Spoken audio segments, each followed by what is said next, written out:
Share हो गई screen.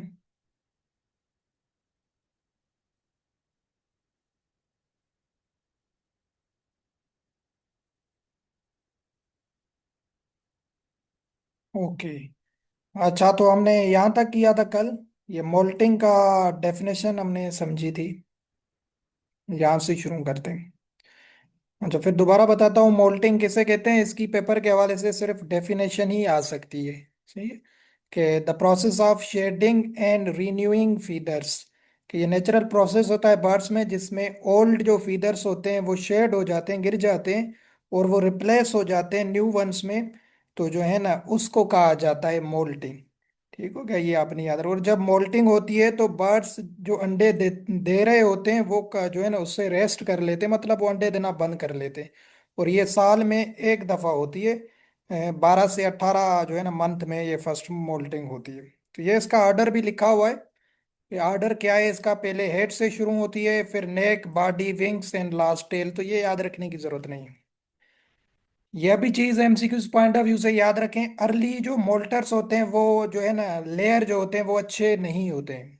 जो इनकी मतलब पहले टाइम से पहले मोल्टिंग हो जाती है वो अच्छे लेयर नहीं होते हैं। ठीक हो गया। और जो लेट मोल्टर्स होते हैं और जो है ना उनको गुड लेयर तस्लीम किया जाता है। तो ये खुद ब खुद एक जो है ना एमसीक्यूज आपस में भी है कि अर्ली मोल्टर्स और जो है ना पोर लेयर, और जो लेट मोल्टर्स होते हैं वो गुड लेयर होते हैं। ठीक हो गया। उसके बाद आपने याद रखना है ब्रूडीनेस। ब्रूडीनेस किसे कहा जाता है ये हमने थोड़ा डिस्कस पहले भी किया था। ये जो है ना नेचुरल टेंडेंसी ये जो है ना हैंड्स में होती है। वो जब अंडों पे सेट करती हैं या बैठती है तो उससे वो जो पहले अंडे दे रही होती हैं वो बंद कर देती हैं ताकि जो अंडे उन्होंने दिए हैं उनको इंक्यूबेट कर सकें। और जो है ना जो है ना उनसे चिक वगैरह प्रोड्यूस हो सके या हैचिंग प्रोड्यूस हो सके। तो वो प्रोटेक्ट करते हैं, जैसे इंक्यूबेटर है। इंक्यूबेटर में हम अंडे रखते हैं, उनमें टेम्परेचर, वेंटिलेशन वगैरह को मेंटेन करते हैं। ऐसे ही ये नेचुरली प्रोसेस होता है जिसमें जो देसी हैंड्स होती हैं वो अंडों के ऊपर बैठती हैं, तो उसको ब्रोडीनेस कहा जाता है। ठीक हो गया। और उसका वो ख्याल वगैरह रखती हैं, हीट प्रोवाइड करते हैं ताकि हैचिंग अच्छी हो सके। ये जो देसी हैंड्स है उनमें ये देखा जाता है ब्रोडीनेस। इसमें आपने क्या चीज याद रखनी है, इसकी डेफिनेशन इंपॉर्टेंट नहीं है। इसमें ये हार्मोन आपने याद रखना है, prolactin hormone is responsible for broodiness. ये क्वेश्चन आ सकता है कि ब्रूडीनेस के लिए कौन सा हार्मोन रिस्पॉन्सिबल है। तो वो आपने याद रखना है प्रोलेक्टिन हार्मोन। यहाँ से एमसीक्यू ये इंपॉर्टेंट है जो आपने जहन में रखना। जो लेयर लेगो ने, ये आपको पता है लेयर के लिए बेस्ट ब्रीड है, तो इनमें ब्रूडीनेस इतनी नहीं देखी जाती। मोस्ट प्रोबेबली जो देसी हैंड्स होती हैं उनमें ये जो है ना देखी जाती है ब्रूडीनेस ज्यादातर। ठीक हो गया। तो इसमें आपने ये याद रखना है प्रोलेक्टिन हार्मोन रिस्पॉन्सिबल होता है। जैसे हमने वेसोटोकिन याद किया था ओवी पोजीशन में, एग लाइंग के दौरान कौन सा हार्मोन रिस्पॉन्सिबल होता है, वेसोटोकिन। ऐसे ही आपने याद रखना है ब्रूडीनेस के लिए कौन सा हार्मोन रिस्पॉन्सिबल होता है, प्रोलेक्टिन हार्मोन। प्रोलेक्टिन हम पढ़ भी चुके हैं, वैसे एंटीरियर पिट्यूटरी ग्लैंड से रिलीज होता है। सही हो गया। फिर आता है डी पिगमेंटेशन। ये छोटी छोटी चीजें हैं, ये इतनी वैसे नहीं है। जो इंपॉर्टेंट है वो बता रहा हूँ कि ये आपने याद रखनी है। डी पिगमेंटेशन किसे कहते हैं, जब जो है ना कलर वगैरह फेड हो जाता है इसके स्किन का, फीदर्स का, एग शेल का, तो उसको कहा जाता है डी पिगमेंटेशन।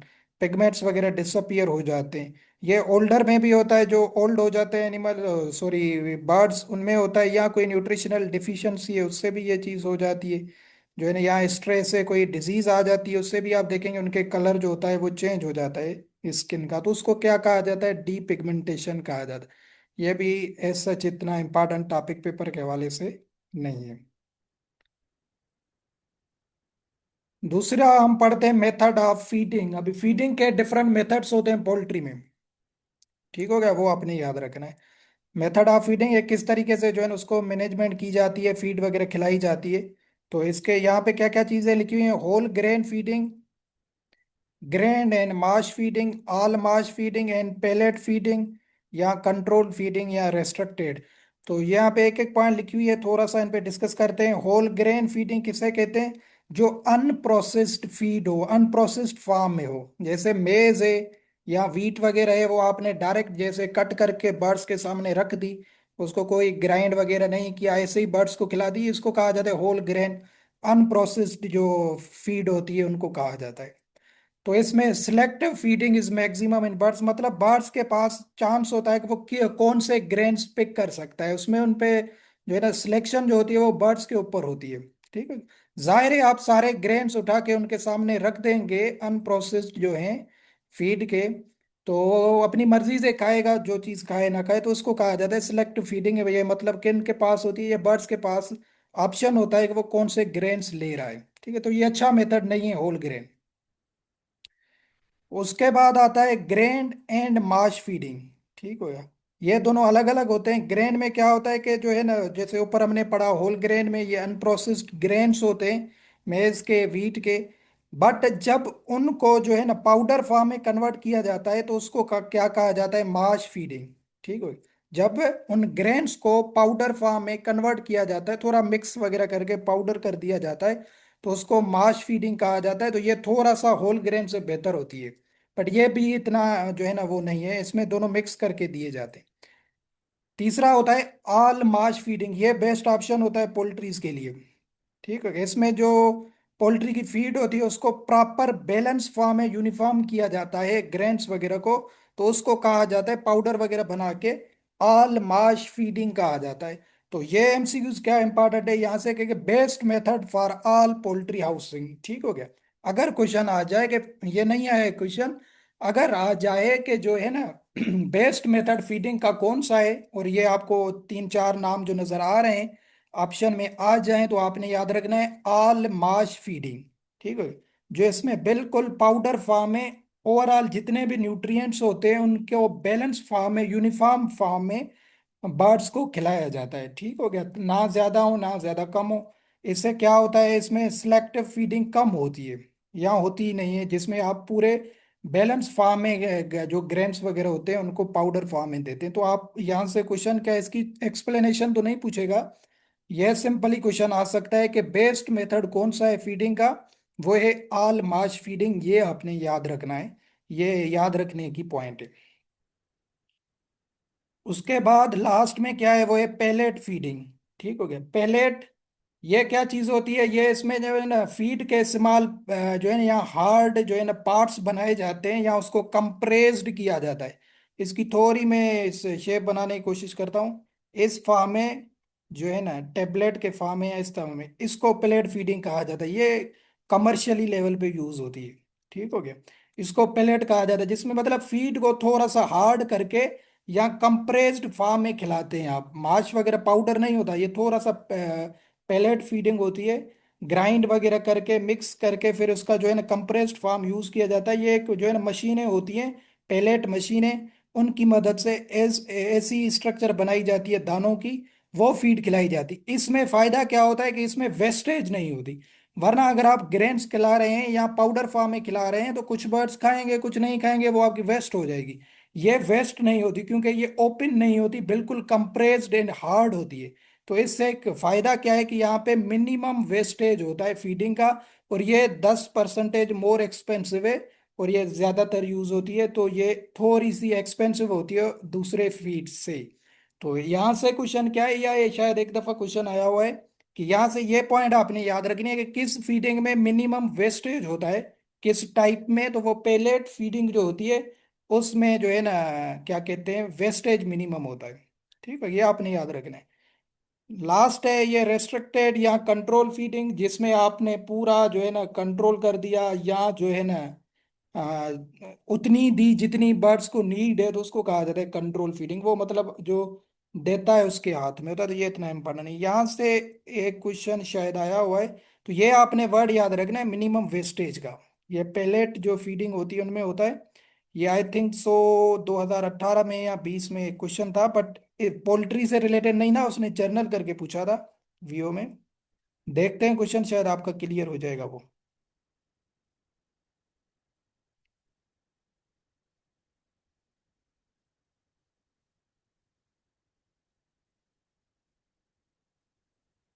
ये आपने गौर करना है 10 नंबर क्वेश्चन पे। Feed efficiency can be increased by dash dash grains because less is wasted. ठीक है, जिसमें वेस्टेज जो है वो कम होता हो, वो कौन सी फीड एफिशिएंसी है, उसको जैसे ग्रेन्स वगैरह को इंक्रीज किया जाए। देखो सारी स्टेटमेंट समझना ही, मैं हमेशा आपको एक दो कीवर्ड जरूर बताता हूँ, उसको पहचानने का तरीका। चलो हम इसको जो है ना इस ऑप्शन में समझते भी नहीं अगर ये पेल्टिंग नहीं होता, ठीक होगा, ये जो है ना ये मौजूद नहीं होता, बट यहाँ पे हमने देखो ना रिफ्रेशर में ये चीज पढ़ी कि क्या होता है, जो है ना पेल्टिंग फीड होती है या प्लेटिंग, उसमें वेस्टेज मिनिमम होता है। तो यहाँ पे भी देखें कि लेस जो है ना वेस्ट हो रही है, तो इसलिए हम देखें ना ग्राइंडिंग पाउडरिंग इनमें क्या होता है कि थोड़ा बहुत वेस्टेज होता है फीड का। वेल्टिंग तो आपने कुछ पढ़ा ही नहीं अभी तक, तो ये हम ऑप्शन करेंगे। तो ऐसे थोड़े से कीवर्ड्स पे जरूर फोकस कीजिएगा, वो कहीं ना कहीं आपको जरूर किसी भी क्वेश्चन में काम आ सकते हैं ना, वो आ जाते हैं। ठीक हो गया, तो ये डिफरेंट मेथड्स होते हैं, यहाँ से पोल्ट्री में कभी क्वेश्चन नहीं आया है। अभी पोल्ट्री के कुछ हाउसिंग सिस्टम्स हैं कि उनके जो है ना कैसे शेल्टर वगैरह को डिजाइन किया जाता है ताकि उनको प्रेडेटर से, वेदर से या डिजीजेस से बचाया जा सके। तो डिफरेंट हाउसिंग होते हैं पोल्ट्री में। नंबर वन है फ्री रेंज, या जिसको एक्सटेंसिव सिस्टम कहा जाता है। ये पुराना मेथड है जिसमें बर्ड्स को ओपन एरिया दिया जाता है कि वो जहाँ जाएं अपनी मर्जी से, तो इसको कहा जाता है फ्री रेंज सिस्टम। ठीक है, ओपन एरिया होता है बर्ड्स के लिए, जो है ना वो अपनी मर्जी से जो है ना फीडिंग वगैरह भी लेते हैं, आराम से लड़ते हैं, कुछ भी करते हैं, वो फ्री रेंज उनको बिल्कुल जो है ना ओपन एरियाज में रखा जाता है, तो उसको फ्री रेंज, ये पुराना मेथड है। सेमी इंटेंसिव किसे कहते हैं, जिसमें थोड़ा बहुत जो है ना दिन को आप जो है ना उसको फ्री रेंज दे रहे हैं या फ्री हैंड देते हैं बर्ड्स को, बट रात के टाइम आप उसको किसी जगह पे, किसी हाउस में, किसी शेल्टर में आके जो है ना रख देते हैं, तो उसको सेमी इंटेंसिव कहा जाता है। तो जिसमें थोड़ा बहुत आप उसको शेल्टर फराहम करते हैं, बट यह भी क्या होता है, यह भी एक अच्छा मेथड नहीं होता है। तीसरा है फोल्डिंग यूनिट। फोल्डिंग यूनिट क्या होता है कि वो हाउस होता है पोल्ट्री का जहाँ पे किसी मूवेबल इंक्लोजर्स वगैरह में आप बर्ड्स को रखें, और उसको आप एक ग्राउंड से दूसरे ग्राउंड इजीली मूव करें रेगुलरली। फॉर सपोज दिन दिन में आपने एक जगह पे रखा, एक पिंजरे की टाइप ऐसे आप समझ लें, क्योंकि मूवेबल डिवाइस है या पोर्टेबल जिसे कहते हैं पेन या फोल्ड, उसमें आप बर्ड्स को रखते हैं। वहां पे आप मर्जी से कहीं भी लेके जाएं बर्ड्स को। ठीक होगा, ये इस्तेमाल जो बर्ड्स होते हैं छोटे छोटे, अगर क्वांटिटी है तो उनके जो है ना हिसाब से ये चीज़ें होती है, तो ये भी इतना इम्पोर्टेंट नहीं है। इनमें क्या है, बस आपने ये समझना है किसी मूवेबल या पोर्टेबल पेन में या हो जो है ना बर्ड्स को रखा जाता है। उनको जो है ना आप एक घंटा के एक जगह पे रखें, फिर उसको अपने साथ जैसे लैपटॉप वगैरह होता है उठा के फिर दूसरी जगह जाए, तो ये फोल्डिंग यूनिट सिस्टम होता है। मेन जो कमर्शियली यूज होते हैं वो ये होते हैं इंटेंसिव सिस्टम। ठीक है, ये आपने समझना है इंटेंसिव सिस्टम। इंटेंसिव सिस्टम वो पोल्ट्री के हाउस होते हैं जहां पे बर्ड्स को बिल्कुल कंट्रोल किया जाता है, बिल्कुल कंट्रोल आउटडोर एक्सेस से किया जाता है, उसकी इन्वायरमेंट वगैरह को कंफाइन किया जाता है, तो इसको कहा जाता है इंटेंसिव सिस्टम। इसमें अभी दो आते हैं, एक आता है डीप लीटर सिस्टम, दूसरा आता है केज सिस्टम, जिसमें मतलब बर्ड्स इंटायरली बिल्डिंग के अंदर होगा या शेड के अंदर होगा। जो है ना पानी भी आप वहाँ पे प्रोवाइड करेंगे, फीड भी वहाँ पे आप प्रोवाइड करेंगे, टेम्परेचर, लाइट, हर चीज़ का ख्याल रखेंगे। तो जो कमर्शियली शेड्स होते हैं पोल्ट्रीज के, उनके जो है ना इंटेंसिव सिस्टम में ये आते हैं। ठीक हो गया, तो वहाँ पे बर्ड्स वगैरह बाहर मूव नहीं कर सकते। तो ये क्या होता है डीप लीटर सिस्टम, ये आपने समझना है। डीप लीटर सिस्टम क्या होता है कि जहाँ पे बर्ड्स का जो फ्लोर होता है उसको आपने लीटर मटेरियल से कवर कर देना है। ठीक है, उसको कहा जाता है डीप लीटर सिस्टम। कि जो उनका फ्लोर है हाउस का, आपने देखा होगा पोल्ट्री हाउसेस में, वहां पे लीटर मटेरियल, बेडिंग मटेरियल जिसे कहा जाता है, जिसमें सा वगैरह, डस्ट या स्ट्रॉ वगैरह से बनाया जाता है, पहले चिक्स आने से पहले वो फ्लोर सेट किया जाता है, उसको कहा जाता है डीप लीडर सिस्टम। इसमें यह सूटेबल होता है ब्रॉयलर के लिए भी, लेयर के लिए भी, लेयर के लिए भी यूज किया जाता है और ब्रॉयलर के लिए भी यूज किया जाता है। लीटर मटेरियल ये क्यों बिछाते हैं, ताकि जो है ना मेन्योर वगैरह जो उनसे निकल रहा है या मॉइस्चर लेवल है, उसको जो लीटर है वो एब्जॉर्ब कर लेता है। तो इसलिए वो जो है ना बिछाया जाता है बर्ड्स से आने से पहले, फिर बर्ड्स को उन पे बिठाया जाता है। ठीक हो गया, तो ये इसको कहा जाता है डीप लीटर सिस्टम। इसकी डेप्थ कितनी होनी चाहिए, थिकनेस कितनी होनी चाहिए, 8 से 12 इंच।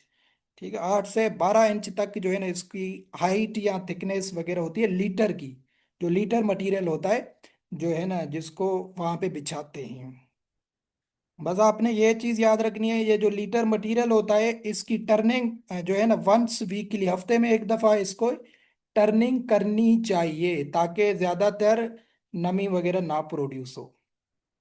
ठीक हो गया। तो ये होता है डीप लीटर सिस्टम। ये आपने याद रखना है, ब्रॉयलर के लिए भी होता है, लेयर हाउसिंग दोनों के लिए आप यूज कर सकते हैं। और दूसरा होता है इस इंटेंसिव फार्म में, ये भी बिल्कुल आउटडोर एक्सेस खत्म होती है, बर्ड्स इंडोर जो है ना उनको रखा जाता है, फीडिंग एंड वाटरिंग दी जाती है। तो ये होता है केज सिस्टम। केज जो पिंजरे वगैरह होते हैं इसको बैटरी सिस्टम भी कहा जाता है।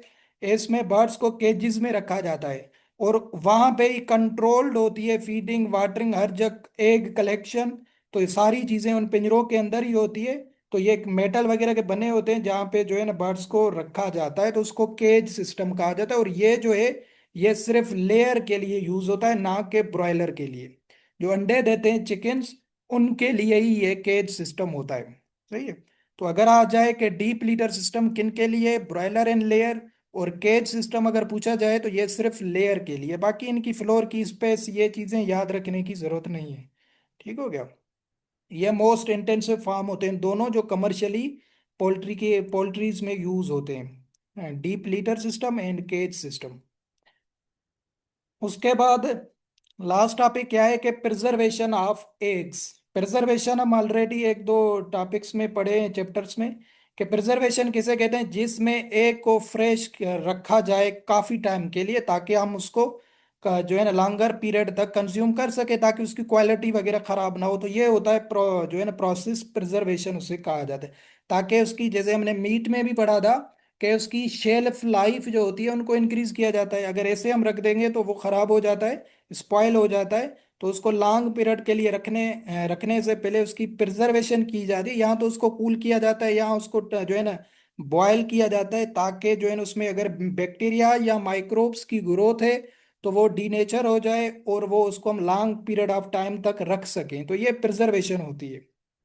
इसमें कुछ अभी मेथड्स यूज होते हैं जो इम्पोर्टेंट है उनको पढ़ते हैं। कोल्ड स्टोरेज मेथड, ये इम्पोर्टेंट नहीं है जो ऊपर लिखे हैं, ये रिफ्रिजरेटर, ये वो कोल्ड स्टोरेज मेथड। ये होता है सेम जो हमने एक पढ़ा भी था, 4 डिग्री सेल्सियस पे जो है ना एग्स को रखा जाता है, वेरी लो टेम्परेचर पे, जिसको कहा जाता है कोल्ड स्टोरेज टेम्परेचर। जैसे फ्रिज वगैरह होते हैं, कोल्ड रूम बना होता है, इसमें क्या होता है कि उसमें अगर कोई जो है ना ग्रोथ वगैरह है स्पॉइलेज की, तो इसको वो मिनिमाइज कर लेते हैं या स्लो कर लेते हैं। तो हम उसको फिर ट्रांसपोर्टेशन के लिए जो है ना यूज कर सकते हैं, क्योंकि उसकी फिर शेल्फ लाइफ इंक्रीज हो जाती है। दूसरा मेथड क्या होता है, थर्मो स्टेबलाइजिंग मेथड। यह भी मेथड यूज होता है एग्स को प्रिजर्व करने के लिए। सही है। थर्मो स्टेबलाइजिंग में क्या होता है कि हम किसी पॉट वगैरह में अंडों को रखेंगे, फिर उसको इतनी हीट देंगे कि ताकि वो ऐसा भी ना हो कि ज्यादा कुक हो जाए या बॉयल हो जाए बहुत ही ज्यादा, बट नॉर्मली तामे उसमें अगर कोई बैक्टीरिया वगैरह है तो वो डिस्ट्रॉय हो जाए। ठीक हो गया। कुक ना हो, कुकिंग ना करनी है उसकी कि बहुत ही ज्यादा टेम्परेचर दिया जाए, वो ये टेम्परेचर की रेंज भी दी हुई है।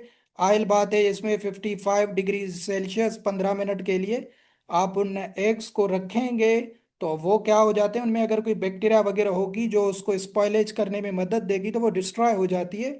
और जो है ना ये कोई टेक्निकल बंदा ही कर सकता है। तो जो है ना उसको हीट किया जाता है सिंपली, ताकि उसको ज्यादा प्रिजर्व किया जाए। क्यों किया जाता है, ताकि उनमें कोई माइक्रोब्स वगैरह हों तो वो किल हो जाएं, बैक्टीरिया वगैरह जैसे। और न्यूट्रिशनल वैल्यू भी ना टूटे। ऐसा नहीं है ना कि आप उसको बॉयल कर दें ज्यादा, फिर अल्ब्यूमिन जैसे एक क्वालिटी है वाइट पोर्शन, ये वो सारा टूट जाए। तो ऐसा नहीं होता, उसको नॉर्मली रेंज पे किया जाता है, ताकि उसमें अगर जर्म्स वगैरह हैं तो वो जो है ना क्या कहते हैं वो रिमूव हो जाए। ठीक हो गया। ये आपने याद रखना है।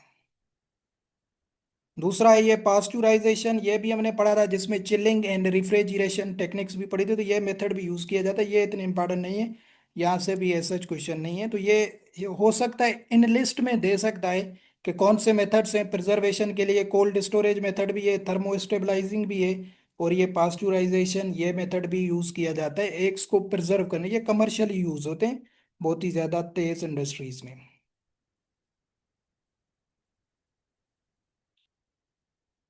लास्ट में यहाँ पे लिस्ट की हुई हैं चीज़ें, ये हम इंशाल्लाह नेक्स्ट जो बुक पढ़ेंगे वहाँ पे डिटेल में चीज़ें वहाँ से डिजीजेस वगैरह को समझेंगे। यहाँ पे ये लिस्ट हैं, ये जब आपने अभी नाम याद रखने हैं कि वायरल कौन सी हैं बैक्टीरियल कौन सी हैं। रानीखेत जिसे न्यू कैसल डिजीज कहा जाता है, ये वायरल डिजीज है।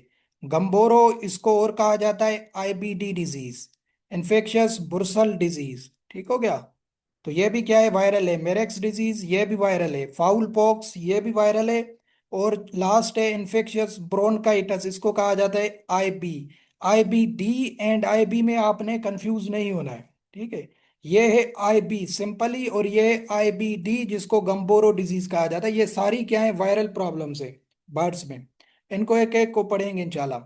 दूसरी है बैक्टीरियल। बैक्टीरियल सेक्शन में आता है प्लोरम, साल्मोनेला से रिलेटेड जितनी भी हैं, सीआरडी क्रोनिक रिस्पिरेटरी प्रॉब्लम्स, और इन्फेक्शियस कोरेजा, जो है ना, ये तीनों क्या हैं, चारों ये हैं बैक्टीरियल प्रॉब्लम्स। और फंगस से रिलेटेड ये एस्परगिलोसिस, ब्रूडर नमूनिया इनको बर्ड्स में कहा जाता है, और अफ्लाटॉक्सिकोसिस, ये फंगस से रिलेटेड है। तो ये तीन टाइप ऑफ डिवीजन से इनकी डिजीजेस को डिवाइड किया गया है पोल्ट्री को। ठीक हो गया। ये अब्दुल सलाम की बुक्स में अच्छी लिखी हुई हैं, और कैप्सूल के पेथो वाले चैप्टर में भी अच्छी है, वहाँ पे इनके ग्रास लेशंस वगैरह पहचाने के। तो ये आप अभी तक आपने ये सिर्फ याद रखना है, ताकि आपको पता हो कि वायरल कौन सी हैं, बैक्टीरियल कौन सी हैं। रानीखेत, गंबोरो, मेरेक्स, फाउल एंड ब्रोनकाइटस, ये क्या है, ये वायरल है। प्लोरम डिजीज, क्रोनिक रेस्पिरेटरी एंड कोरेजा जो है ये बैक्टीरियल है। और फंगस तो आप पहचान भी जाते हैं ऐसे नामों से। ठीक हो गया। तो ये क्या है, ये जो है ना डिफरेंट डिजीजेस होती हैं पोल्ट्री में। ये हम ऑलरेडी पढ़ चुके हैं। विटामिन एंड मिनरल्स की डिफिशियंसी से बर्ड्स में कौन कौन से प्रॉब्लम होते हैं। न्यूट्रिशनल रूप, ये विटामिन ए से होता है, ये सेम डायरेक्ट एमसीक्यूज आते हैं इनके जो नाम से।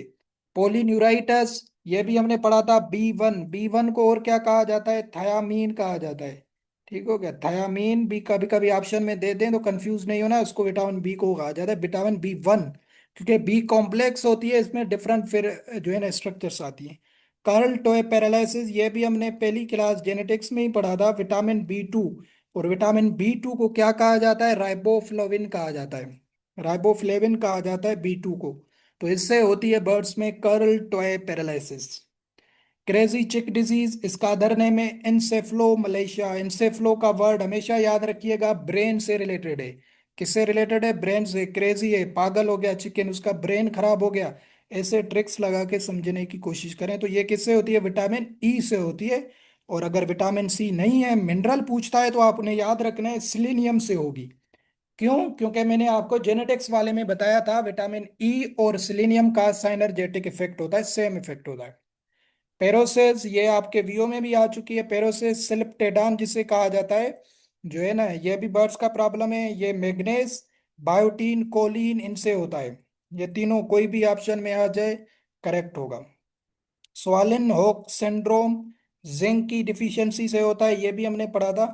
तो जो है ना, ये फेमोरल हेड नेक्रोसिस, ये मोलबिन, यहाँ पे शार्ट शार्ट लिखे हुए हैं एमसीक्यूज पॉइंट ऑफ व्यू से, वन लाइनर्स। बट वहाँ पे हमने आपको थोड़ी बहुत इनकी डिटेल बताई थी पहली क्लास में। तो ये आज जो है ना हमारा एनिमल रिफ्रेशर का ये चैप्टर खत्म होगा पोल्ट्री का।